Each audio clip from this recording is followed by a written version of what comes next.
ஏற்கனவே France Dassault aviation நிறுவனத்துல 36 Rafale விமானங்கள் வாங்கியிருந்தாங்க இந்திய அரசாங்கம். இப்ப என்னன்னா இன்னொரு கூடுதலாக 24 ரஃபேல் விமானங்களை வாங்க போறாங்க. அதுக்கு பாதுகாப்பு துறைக்கான மத்திய அமைச்சரவை குழு ஒப்புதல் கொடுத்துருக்காங்க. மொத்த பட்ஜெட் 64,000 கோடி. ஏற்கனவே ரஃபேல்ல ஊழல் இருக்குன்னு எதிர்கட்சிகள் குற்றச்சாட்டு இருக்கு. அதெல்லாம் என்ன ஆச்சுன்னு ஒரு கேள்வி இருக்கு. இந்த இடத்துல இன்னொரு டீலிங்க போட்டிருக்காங்க.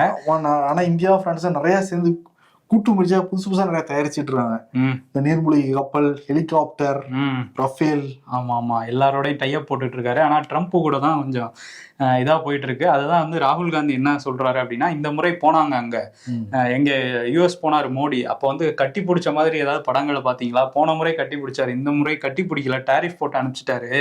அதுக்கு எந்த பதிலுமே சொல்லாம அமைதியா இருக்காரு மோடி அப்படின்னு சொல்லியிருக்காங்க. ரொம்ப அடிபணிஞ்சிட்டாங்க ட்ரம்ப்புக்கு அப்படிங்கிறது அவரோட குற்றச்சாட்டு. இதெல்லாம் எங்க பேசியிருக்காருன்னா, குஜராத்ல அகமதாபாத்ல செயற்குழு கூட்டம் நடந்துகிட்டு இருக்கு. கட்சியில நிறைய மாற்றங்கள் வரப்போகுது அப்படின்னு அங்க அறிவிச்சிருக்காங்க.